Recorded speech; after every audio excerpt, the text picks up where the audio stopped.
네, 안녕하세요. 안녕하세요. 하영이 아빠의 아무 말 대잔치. 오늘도 한번 시작해 보도록 하겠습니다. 네, 오늘은 지금 10월 7일 12시 15분이고요. 제가 마지막으로 찍었던 게 요 쿠코인 입출금 재개에 대한 소식까지 봤으니까 어제 소식부터 오늘 현재까지 한번 훑어보도록 하겠습니다. 디파이 스캠 유니캐츠 사용자들로부터 20만 달러 암호화폐 갈취. 참. 음. 조심하세요. 뭐 그거밖에 드릴 말씀이 없습니다. 저도 모르는 프로젝트에 갈취가 됐다는데 금액이 계속 나오고 여러 가지 해킹 소식도 많이 나오니까 수익률이 높다고 무조건적으로 접근하는 거는 상당히 위험할 거다. 그냥 그 말씀밖에 드릴 게 없네요. 올라오는 게 디파이 오 대박 이것도 있지만 디파이로 털렸다 이런 기사도 생각보다 너무너무 많습니다. 음. 그라운드 X. 그라운드 X는 클레이튼 개발사죠. 블록체인 애저 서비스 BaaS 사업 뛰어든다. 클레이튼 기반 카스 출시라고 되어 있는데 뒤에도 하나 나오니까 한번 볼게요. 그라운드 X 쪽이랑 클레이튼 쪽은 제가 사실 정리를 여러 개 해놓은 게 있습니다. 뭐 클레이튼이 꼭 좋고 나쁘다기보다는 그래도 국내 쪽에선 상당히 이슈가 있는 그런 프로젝트고 뭐 돌아가고 잘 돌아가고 안 돌아가고 떠나가지고 이슈가 있으니까 저도 이제 그에 맞춰서 정리를 해놓은 거죠. 뭐 클레이스테이션에 관한 글도 있고 이쪽에 보면은 상당히 많아요. 블록체인 블록 탐색기, 클레이튼 블록 탐색기 스코프에 대한 내용도 있고 합의 방식 그리고 뭐 클레이튼 쪽도 뭐 람다랑 비교해 놓은 글도 있고 또 뭐가 있지? 슬로 클레이튼 지갑 뭐 클립 카이카스 메인넷 사이프러스 그리고 바오밥이라는 테스트넷까지 정리된 글이 한 대여섯 개 정도 되는 것 같아요. 클레이튼 거버넌스 카운슬 있고 이건 계속 업데이트 되니까 이거를 기반으로 또 다른 걸 찾아보실 수 있겠죠. 뭐 클레이튼에 대한 전반적인 내용을 여러 가지로 정리를 해놨고 기사까지 첨부를 해놨으니까 클레이튼이 궁금하신 분들은 한번 읽어보실 수 있겠네요. 한 대여섯 개 정도 되는 것 같아요. 보니까. 메타마스크 MAU가 100만 명 돌파.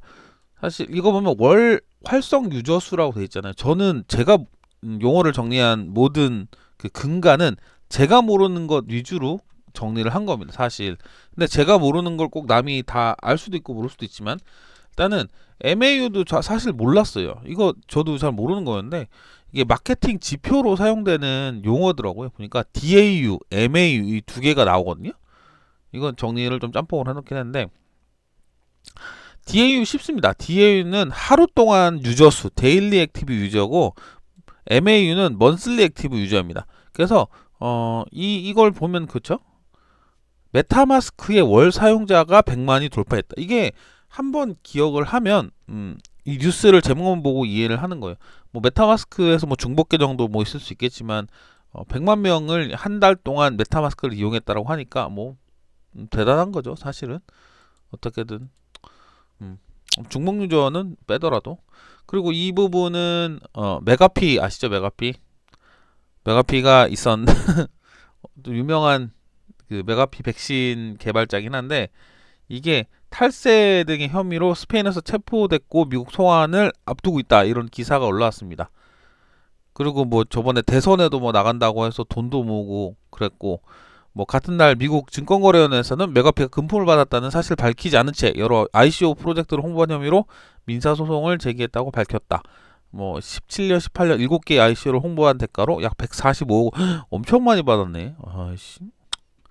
뭐 자기 뭐 뭐뭐를 먹겠다 뭐 이런 것도 있었던 것 같은데 결국 사기꾼의 길로 가는 건가요? 국내에도 이런 사람이 있긴 있죠. 아무튼 메가피가 일단은 체포됐다. 이까지. 추후에 어떻게 날지는 모르겠지만 그렇게 지나고 어제 시세를 받고 이거는 조현지 기사고 비트맥스 사태는 어제도 언급을 했지만 비트맥스 그 고소 기소를 당했다는 그런 글이 올라왔잖아요. 비트맥스 경영진이 형사 고발당해. 그래서 뭐 승인 없이 암호화폐 수합이나 비트코인 마진 거래 등을 제공했고 KYC나 AML 제대로 지키지 않았다. 이런 것 때문에 이제 고발당했다는 건데, 이것 때문에 사실 어제 언급된 것도 약 4만 5천 개의 비트코인이 비트맥스에서 빠져나갔다. 그 기사까지도 한번 훑어보기도 했습니다. 여기도 있네요. 4만 개 이상의 비트코인 유출이 됐다. 사실 불안하죠. 옛날에는 비트맥스밖에 쓸 수 없었는데 지금은 대안이 많이 나와서 다른 거래소로 옮겨가도 크게 무방하니까 비트맥스에 꼭 약간 불안한 상황에서 계속 둘 이유는 없는 거죠, 사실은. 예, 그리고 이거는 코인98 어제 새로 들어간 채널에서 가지고 온 건데, 탑 ICO 10월 달에 예정된 거라고 해서 프로젝트들이 쭉 나옵니다. 진짜 저 다 모르겠어요. 왜냐면 신규 프로젝트라고 다 알 수는 없으니까.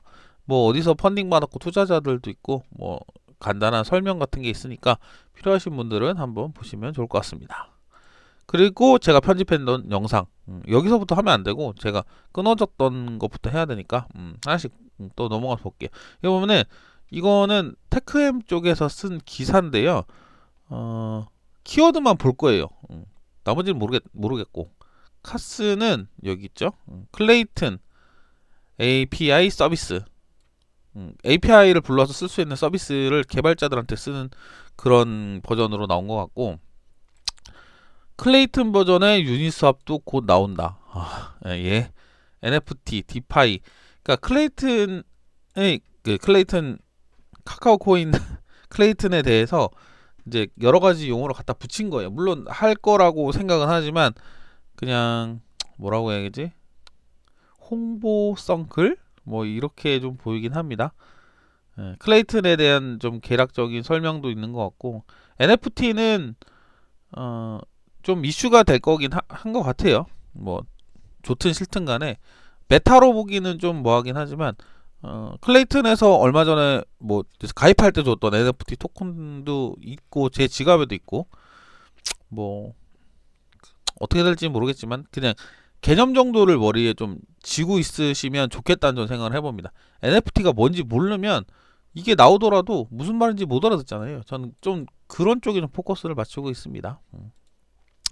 일단은 카스는 모르겠고 NFT와 디파이는 지금 많이 흔한 용어니까 꼭 알아두시면 좋을 것 같네요.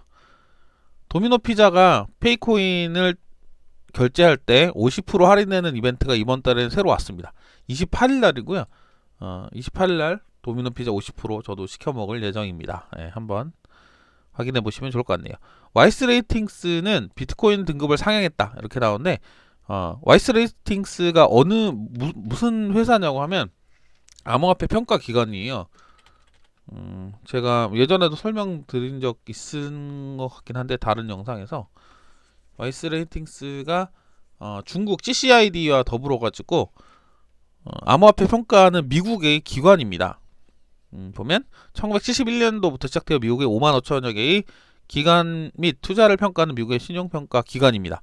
주기적으로 업데이트하는데 여기서 꼭 맞다고 볼 수는 없어요. 사실 CCID 중국 이 공신부라고 불리는 이곳에서도 이오스를 매번 거의 1등으로 준 걸로 제가 기억을 하는데 최근 건 안 봤네. 옛날에 꼭 챙겨보다가 한 달에 하나씩 올라오는데 지금 잘 안 봐요. 사실 봐도 크게 의미가 없을 것 같고, 와이스 레이팅스도 자기네들 페이지에서 제공을 하거든요.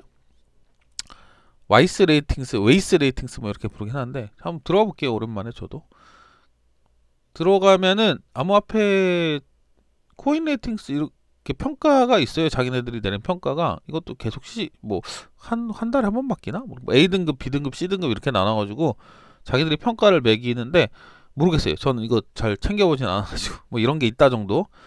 그러니까 이 기사에 와이스 레이팅스가 비트코인 등급을 상향했다. 해킹 사건에도 가격 안정적 반영한 듯 이렇게 했으니까 와이즈 레이팅스가 뭔지 정도를 기억하시면 좀 좋을 것 같습니다. 이게 암호화폐 평가 기관이고 미국 기업 평가 기관이다. 이렇게 보시면 되겠죠. 삼성 모바일 특화 블록체인 플랫폼 개발한다고 되어 있습니다. 근데 웃겼던 게 한 줄이 있어가지고 어제 뭐 카카오톡 채팅방에서도 한번 좀 얘기가 나왔던 건데, 이거 보면 이게 좀 재밌었어요. 플라툰 위에서 개발된 첫 앱은 토큰 이코노미가 적용된 모바일웨이 월렛이다. 근데 뭐냐면은 모바일웨이 월렛을 통해 타 부서 동료에게 업무 협조를 요청할 때 삼성코인을 보내도록 했고, 삼성코인을 많이 보유한 직원일수록 인사고과에서 좋은 평가를 받을 수 있도록 했다. 나중에 이거 이제 얘기하는 게 뭐냐면, 삼성코인 돈 주고 사고 파는 거 아니냐고, 인사고과 때문에 뭐 그런 좀 재미난 일들이 일어나지 않을까라는 좀 생각을 했습니다. 코인으로 정량화해서 평가한다고 하는 거는 어쨌든 이거 가치를 매긴다는 건데, 누군가가 더 필요한 사람에게 거래가 될 수도 있겠다는 그런 좀 우려가 있을 수도 있겠네요. 뭐 아무튼 인사고과의 평가를 한답니다. 뭐 인사고과에 좋은 영향을 미친다. 특이합니다. 아무튼 금감원 실장 분산원장 처음 나올 때 기존 금융권 놀랐다. 사실 분산원장이 나온 지가 꽤 오래됐는데 지금 놀라셨나요? 아, 그렇군요. 예, 분산원장이 뭐냐면 블록체인과는 조금 다릅니다. 제가 정리해 놓은 걸 한번 볼게요. 그러니까 분산원장에서 블록체인이 나온 거예요. 사실 DLT라고 얘기를 하는데, 제가 정리된 글이 있으니까 한번 비교해서 보시면 될 것 같습니다. 분산원장 기술은 원장을 분산시킨 거예요.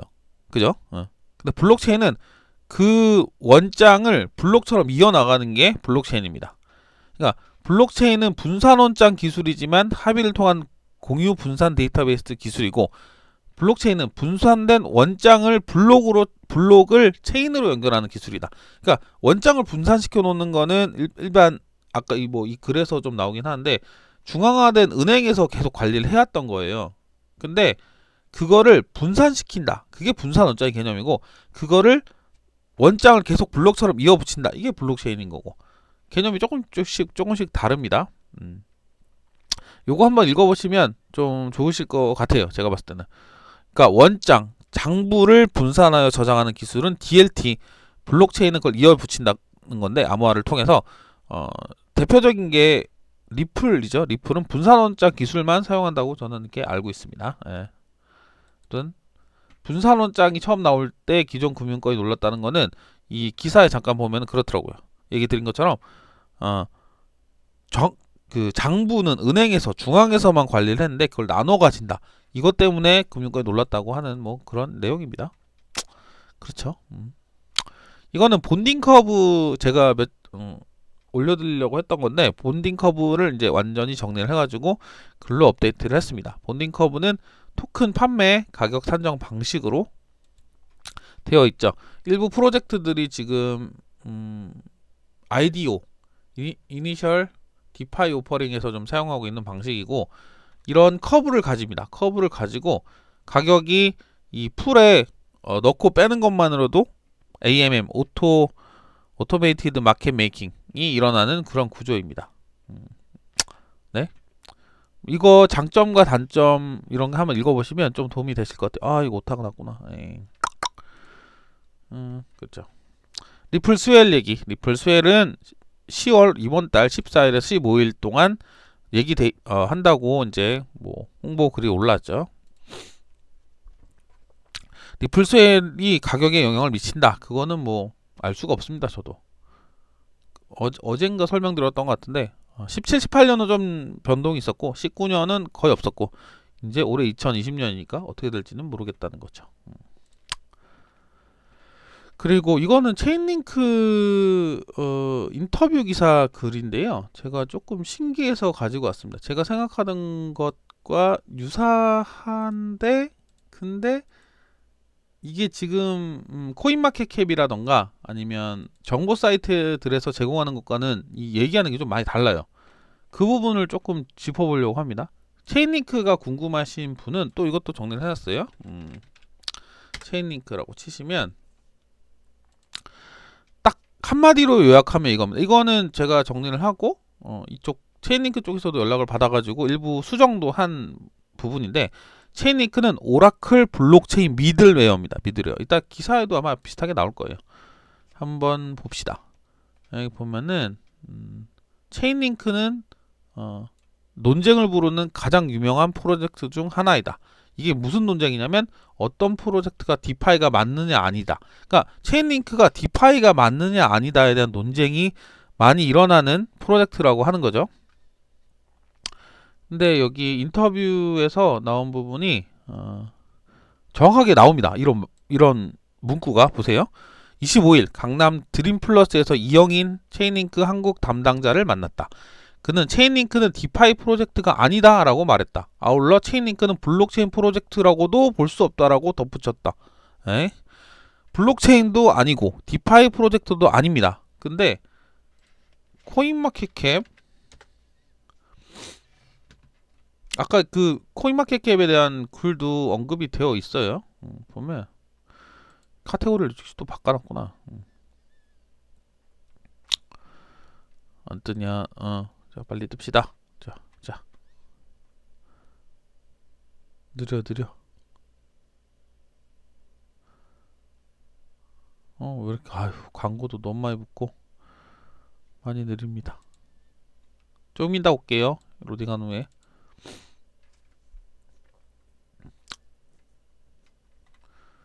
요 기사도 다 읽어보시면은 있죠. 탈중앙화 오라클 네트워크. 오라클은 무슨 뜻인가? 오라클이란 블록체인 밖에 있는 어떤 데이터를 해당 블록체인 안으로 가져오는 것을 말한다고 되어 있죠. 예. 다시 한번 봐요. 체인리크는 디파이도 아니고 블록체인 프로젝트라고도 볼 수 없다라고 분명히 얘기를 했습니다. 그죠? 근데 여기 이제 떴네요. 디파이에 가보면 체인링크가 1위입니다. 디파이 프로젝트도 아니고 블록체인 프로젝트도 아닌데 왜 1위일까요? 참 의문이 많이 듭니다. 그죠? 이 기사는 한번 읽어보시면 좋을 것 같아요. 체인링크가 상당히 높은 마켓캡을 가지고 있는데 순위도 높고, 근데 자기네 입으로 이걸 아니라고 하니까 그렇게 알고 있는 사람들에 대해서는 잘못 알고 있는 건지 뭐 어떻게 된 건지 참 뭐라고 할 말은 없습니다. 뭐 그렇게 아니라고 얘기하니까 맞다고 우길 수도 없잖아요, 제가. 그죠? 예? 이거는 영어로 되는데 뭐 앰플 와이파이 포크 오브 앰플포스에서 포크한 앰플 와이파이라는 게 약 2,500개 이더를 모집을 했습니다. 프라이빗으로 세일로. 근데 먹튀를 했다는 그런 기사입니다. 앰플 와이파이 컨트랙트가 해킹 당했다는 거구나. 앰플 와이파이 컨트랙트 워즈 해킹. 먹튀일 수도 있겠죠. 해킹을 자인 스스로 했다면. 해킹 당했다는 그런 글이네요. 아까는 탈취했다는 거고 이건 해킹 당했다는 거니까 조심하세요. 어쨌든간 참 이것도 분명히 사람들 수익률을 보려고 들어간 거였을 거지만 해킹 당했다는 거는 참 뭐라 할 말이 없네요. 이것도 라인 암호화폐 대출을 시작한다. 그죠? 그리고 오늘이 됐습니다. 비트맥스 이더리움 선물 거래량 대폭 감소. 미 당국의 비트맥스 기소. 뭐 이거는 뭐 뻔한 글이죠. 뻔하겠죠, 당연히. 기소가 됐으니까 비트코인도 빠지고 이더리움 선물도 감소할 거다. 뭐 그런 거. 쟁글 글로벌 암호화폐 공시시장을 노린다. 참 인터뷰 글인데요. 모르겠습니다. 한번 살펴볼 수 있다는 거는 예약 공시에 대한 무비블록의 예약 공시 논란에 대해서 얘기를 하고 있습니다.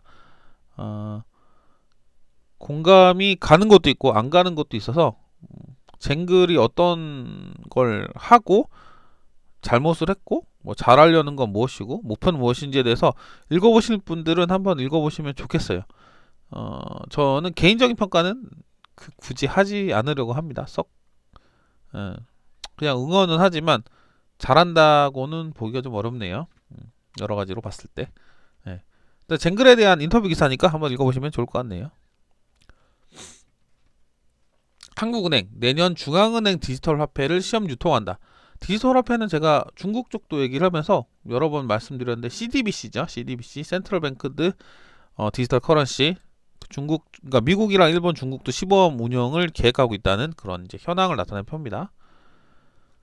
비트맥스 사건 이후 미 당국의 디파이 규제 가능성 커져. 뭐 이건 뭐 당연한 얘기겠죠.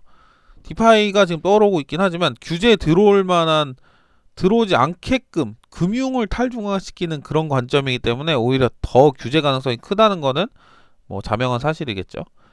오늘의 정보는 어제가 좀 빠졌던 것 같아요. 어쨌든 여러 가지 사건으로 인해서 비트코인 도미넌스는 올라갔고 공포 탐욕 지수도 피어 공포로 내려왔습니다. 중국 디지털 위안에 11억 위안 시범 거래 성공이라고 되어 있는데, 디지털 위안은 좀 전에 그 시범 운영을 우리가 내년에 하려고 했던 CBDC고 중국은 DCEP죠. 이게 11억 위안을 시범 거래를 성공했다는 그런 기사입니다. 그러니까 중국에서는 소도시나 이런 뭐 4개 도시 쪽에서 테스트한다는 기사가 많이 올라왔었는데, 뭐 11억 위안 규모로 성공했다고 하니까 조만간 나오겠네요. 아무래도 이게 언제 올랐지? 오늘 아침에 어제 올라온 기사였는데, 사실 제가 좀 생각을 해보려고 조금 늦게 채널에 올렸습니다. 몇 개의 글이 있는데, 구글 클라우드 이오스 블록 생성자 BP 후보로 블록체인에 합류했다. 이거는 코인리스 구글 클라우드 이오스 BP 참여 예정, 이오스 강세. 이오스는 잠깐 올랐다가 빠졌습니다, 사실은. 그리고 요거까지 볼 건데, 이거 크리머님 채널에서 가져온 건데, 구글 클라우드 이오스 메인넷 BP 참여 오피셜 발표라고 얘기를 했습니다. 근데 아직도 제가 글을 여러 개를 읽고 좀 궁금한 사실이 뭐냐면은, 이거 번역기를 돌려보기도 하고 올라온 글도 봤는데, 구글 클라우드 측에서 블록 프로듀서로 참여를 한다는 건지, 아니면 구글 클라우드를 통해서 BP를 운영할 수 있다는 건지는 사실 저 아직도 좀 헷갈립니다. 혹시 아시는 분 있다면 댓글로 좀 달아주시면 좀 좋을 것 같습니다. 이 부분이 저는 아직도 좀 긴가민가합니다. 세타 같은 경우도 구글 클라우드 협업 막 이렇게 떴다가 결국 보니까 그 위에서 돌릴 수 있다 뭐 이런 걸로 나왔는데, 이게 정말 구글 클라우드가 원해서, 아니면 정말 구글 클라우드에서 BP를 돌린다는 것과 구글 클라우드를 사용해서 돌린다는 거 좀 차이가 있잖아요. 그러니까 제가 모르니까 이 부분은 조금 짚어주실 수 있는 부분이 있으면 좀 도움을 좀 받도록 하면 좋을 것 같습니다. 한번 읽어만 볼게요. 블로건이 이오스 커뮤니티에 구글 클라우드가 참여한다고 밝혔다. 구글 클라우드 개발자 앨런 데이에 따르면 구글 클라우드는 향후 이오스 BP로 네트워크 운영에 참여한다는 계획이다. 이것만 보면 사실 맞는 것 같아요. 이오스 BP로 직접 참여한다는 건데, 한번 나중에 좀 지켜볼 것 같습니다. 이건 제가 좀 확신이 없는 거라서, 이 소식은 이렇고, 그리고 어떻게 될지는 좀 향후에 좀 지켜보도록 하겠습니다. 실제로 돌린다면 그것도 되게 대단한 거죠. 사실 지금 21개 이오스 노드가 돌아가는 걸로 알고 있고, 예비 노드들도 돌아가잖아요. 근데 만약에 정말 구글 클라우드에서 돌린다고 하면 예비 노드들을 뚫고 21개 안으로 돌아가야 그 구글 클라우드 쪽에서도 이익이 나니까, 사실은 이익이라고 보면 자기가 투자한 자원 대비해서 보상을 받을 수 있으니까, 블록 생성도에 따라서. 그러니까 그 수익까지 가려고 하면 21개 안에, 지금 현재 굴리고 있는 21개 안에 들어가야 된다는 그런 생각을 한번 해봅니다. 크립토맘, SEC 위원, 디파이 거버넌스 토큰 증권 취급 여부 아직 여러 의문이 있어. 디파이가 나온 지도 얼마 안 됐고, 사실은 활성화된 지도 몇 개월 안 됐는데 당연히 좀 애매한 부분이 있겠죠. 과거 SEC는 에어드랍을 증권 발행행위로 볼 수 있다고 지적했지만, 피어스 위원은 뭔가 주는 것은 뭔가를 파는 것과는 분명히 구분된다고 말했다. 논란이 앞으로도 많을 것 같습니다. 그리고 이건 좀 좀 어이가 없다는 좀 생각을 했는데, 디파이 펄스는 디파이 사이트를 보는, 디파이 펄스 제가 정리도 해놨고 저도 자주 찾아보는 사이트인데, 디파이 펄스에서 그 디파이 코인 정보 사이트예요. 근데 디파이 펄스에서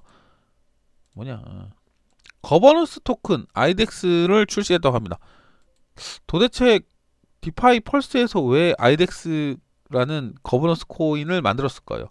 이거 참 의문입니다, 사실은. 이거는 하는 게 없잖아요, 사실. 제가 보기에는 정보만 제공하는 사이트에서 왜 인덱스 토큰을 발행을 하는지 좀 저의 관점에서는 좀 이해가 좀 안 갑니다. 좋게 보이지는 않아요, 사실. 실시간 디파이 데이터 분석 플랫폼 디파이 펄스가 크립토 지수 인덱스 코퍼레이티브를 런칭하고, 거버넌스 토큰 인덱스, 이거 왜 하는 걸까요? 인덱스 홀더는 지수 추가, 커뮤니티 자금 분배, 비용 설정 업데이트, 이거 하는 게 없는데, 여기는 유니스왑 같은 거야 거래소니까, 덱스니까 수수료가 나온다고 하지만, 여기는 거래를 할 수가 없는 걸로 저는 알고 있는데, 직접 할 수 있는 게 없고, 그냥 예를 들면 이거죠. 제가 이해하는 개념으로는 디파이 코인 마켓 캡, 그러니까 코인마켓캡의 디파이 버전 뭐 이렇게 얘기하는데 굳이 뭐 할 수 있는가? 그죠? 모르겠습니다. 그리고 이거는 좀 어이가 없어서 우리 국내 거래소들은 뭐 하고 있는지 잘 모르겠습니다. 빗썸이 공지를 올렸어요. 먼저 올렸는데 참 빗썸이 폴카닷이랑 세럼 상장 예정이라고 보세요. 시간 9시 37분에 올렸습니다. 오늘 오후에 상장된다고 공지를 올렸습니다. 근데 업비트에서 5초가 소요된다고 하네요. 열리십시오. 12시에 세럼을 추가한다고 올렸습니다. 그리고 30분 이내에 입금 지원하고. 이거 뭐 하는 것일까요? 이거 분명히 빗썸이 올린 거 보고 따라 올린 거라고 생각이 들거든요. 합리적 의심으로. 이거 자기네들이 좋은 프로젝트를 발굴해서 뭐 올린다 이런 거는 이해는 하지만 이거 지금 뭐 내부적으로 싸우는 것도 아니고 썩 좋아 보이지는 않습니다. 사실 뭐 세럼이 좋고 나쁘고를 떠나가지고 참 뭐 내부자끼리 싸우는 거라고 봐야 되나? 어떻게 봐야 되지 이걸? 어떻게 이해를 해야 될까요? 예. 일단은 그렇습니다. 예. 오늘 현재 시점까지 12시 지금 40분까지 지금 정리된 글들을 한번 쭉 훑었고요. 이것과 관련해서 뭐 여러 가지 생각이 있으신 분은 댓글로 남겨주시면 저랑 또 의견을 교환할 수 있을 것 같습니다. 그리고 또 혹시 궁금한 자료나 정보 있으시면은 제가 정리를 할 수 있게 좀 댓글 많이 남겨주시면 감사하겠습니다. 예. 좋든 싫든 꾸준하든 아니든 열심히 한번 해보도록 하겠습니다. 예, 오늘도 부족한 내용 들어주신 분 많은 분들 감사드립니다. 하잉이 아빠였습니다.